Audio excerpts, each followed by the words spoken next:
Bienvenue, devant moi se trouve un Xiaomi 17 Ultra et aujourd'hui je vais vous montrer comment importer des contacts de la carte SIM vers l'appareil.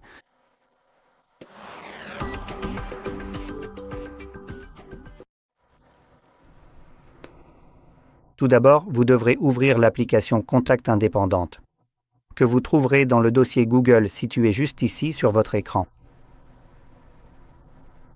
Je vois de mon côté que je n'ai que quelques contacts visibles, qui proviennent tous de la carte SIM de toute façon.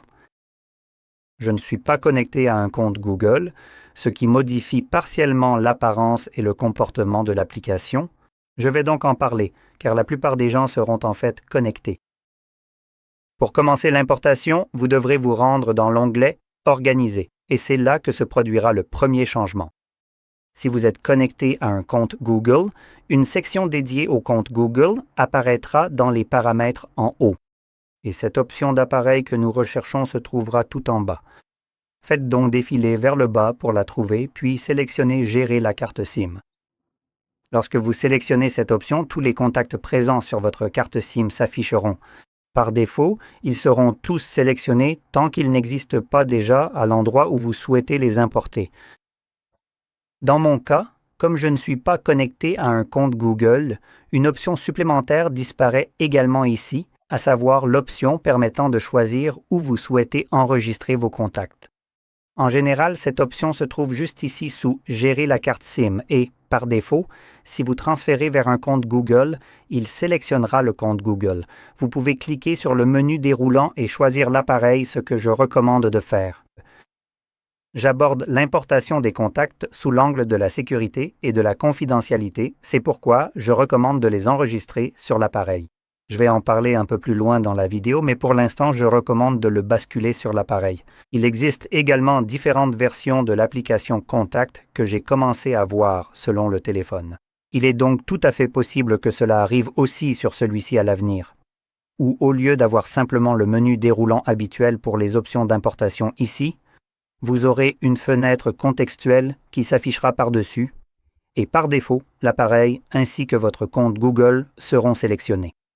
Et juste en dessous, la deuxième option sera « Plus ». Au fait, cette fenêtre prend à peu près cette taille, et l'option « Plus » cache toujours une seule option, qui est « Appareil uniquement ». Apparemment, Google est absolument... Parce que apparemment, ils n'ont pas réalisé qu'il leur restait les 2/3 de l'écran pour développer cette option « Plus », donc ils n'ont pas besoin de masquer l'option « Appareil uniquement ». Évidemment, je suis sarcastique ici. C'est un choix délibéré pour essayer de vous pousser à toujours importer les contacts dans le cloud parce qu'en gros, c'est leur façon de contourner le consentement pour obtenir des informations. Donc en gros, vous pouvez donner mes informations personnelles à Google sans ma permission, mais pour Google, ça n'a pas d'importance. Tant qu'ils arrivent à vous faire le faire, ça leur va. C'est pour cette raison que je vous recommande vivement d'importer vos contacts directement sur l'appareil, car cela contourne Google et permet de protéger efficacement l'ensemble des informations personnelles, ainsi que la vie privée des personnes à qui appartiennent ces contacts. Par ailleurs, je tiens également à souligner certaines informations sensibles que ces contacts pourraient partager avec Google si vous décidez de procéder de cette manière. Mais d'abord, importons-les, donc. Outre vos contacts sélectionnés comme pour moi, il se peut aussi que vos contacts soient grisés et désélectionnés. Si c'est votre cas, cela signifie que ces contacts existent déjà à l'endroit où vous essayez de les importer. De plus, vous pouvez aussi désélectionner les contacts que vous ne souhaitez pas importer. Cliquez sur « Importer ». Et voici une nouvelle chose totalement absurde. Sachez que Google essaie de supprimer vos contacts. C'est donc un message rapide. Effacez les doublons pour nettoyer votre SIM. Pourquoi nettoyer ma SIM? Exactement. Peut-être partager cette information. Supprimez les copies des contacts importés. Les contacts non importés restent intacts.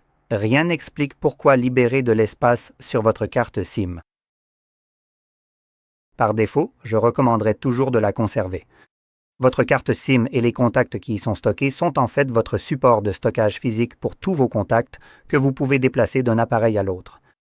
Il n'y a aucun avantage pour vous à les supprimer, c'est juste Google qui essaie de vous faire dépendre de leur cloud, parce qu'en supprimant vos contacts de la SIM et en les important sur l'appareil, ils vont commencer à vous harceler pour que vous importiez les contacts dans le cloud afin de les sauvegarder. Eh bien, si tu n'avais pas supprimé mes contacts de la carte SIM, je n'aurais pas besoin de les sauvegarder maintenant, n'est-ce pas?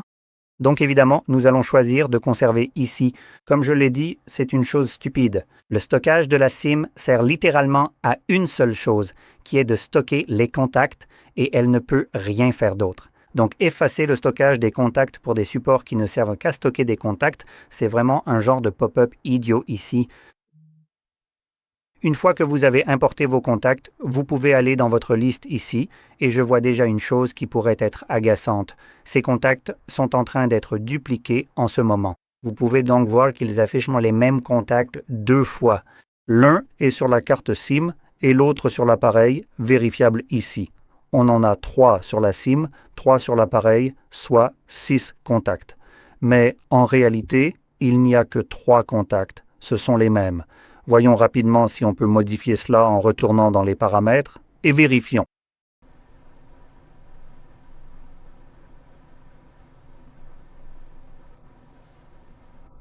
Je pense qu'on peut faire ça.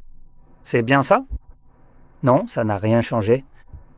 Il y a en fait un moyen de choisir d'afficher les contacts soit de la SIM, soit de l'appareil, mais j'essayais de voir si on pouvait les gérer pour qu'ils ne soient pas visibles tous les deux par défaut en même temps. On dirait que ce n'est pas possible pour une raison quelconque. Donc je vais les organiser en sélectionnant simplement appareil ici, et cela n'affichera que ces contacts-là. Voilà. Maintenant, la dernière chose que je voulais vous montrer, c'est la quantité d'informations que vous allez partager avec Google en important ces contacts dans le cloud. Ce n'est pas forcément toutes les informations qui seront déjà remplies pour vous, mais allons voir dans la modification d'un contact. Donc, en supposant que vous souhaitiez ajouter ces informations et qu'elles soient stockées sur un cloud, lorsque vous ajoutez des éléments comme la photo COVID, la photo d'appel ici, le prénom, le nom de l'entreprise, plusieurs numéros de téléphone, des libellés, des notes, des emails, la date de naissance, l'adresse, le lieu de résidence, d'autres informations qui incluent le nom, le poste, le suffixe, le préfixe, certains deuxièmes prénoms et d'autres trucs ici, tout cela, c'est tout ce auquel Google aurait accès si vous choisissiez de synchroniser avec le cloud, sans que la personne à qui appartient ce contact n'ait jamais consenti à ce qu'une seule de ces informations soit partagée. Maintenant, je suis la personne qui essaie d'empêcher Google d'avoir mes informations. Et j'essaye de faire tout ce que je peux pour qu'il n'y ait pratiquement rien là-bas. Si j'ai un numéro de téléphone ajouté à Google, ce n'est sûrement pas le mien, c'est littéralement un numéro temporaire que j'utilise. Donc, chaque fois qu'un connard veut que je vérifie mon numéro, j'active littéralement une deuxième carte SIM, je donne ce numéro-là, je reçois un code de confirmation et je la désactive immédiatement. Donc, quand quelqu'un d'autre partage mes informations avec Google, c'est en fait contre-productif par rapport à ce que j'essaie de faire, c'est pourquoi je recommande toujours de les importer directement sur l'appareil. Et si vous voulez transférer ces contacts vers d'autres appareils que vous possédez, vous pouvez facilement les avoir sur un autre appareil. Il suffit de télécharger une application pour créer, je crois que ça s'appelle une sauvegarde de fichiers VCF. Donc cela vous permet essentiellement de créer une copie complète de votre liste de contacts qui est en fait enregistrée sous la forme d'un fichier VCF, je crois. Et vous pouvez simplement le déplacer sur une carte SD, une clé USB ou vous l'envoyer par email, puis cliquer dessus sur un autre appareil et le restaurer en un seul clic, ce qui est vraiment simple et élimine en fait le besoin de dépendre du cloud pour sauvegarder vos données comme les contacts. Cela supprime aussi, en quelque sorte, la nécessité d'utiliser le cloud pour avoir les mêmes contacts visibles sur d'autres appareils. Donc en général, c'est ce que je recommanderais. Quoi qu'il en soit, cela étant dit, j'espère que vous avez trouvé cela très utile et si c'est le cas, n'oubliez pas de liker, de vous abonner et merci d'avoir regardé. Abonnez-vous. Voilà.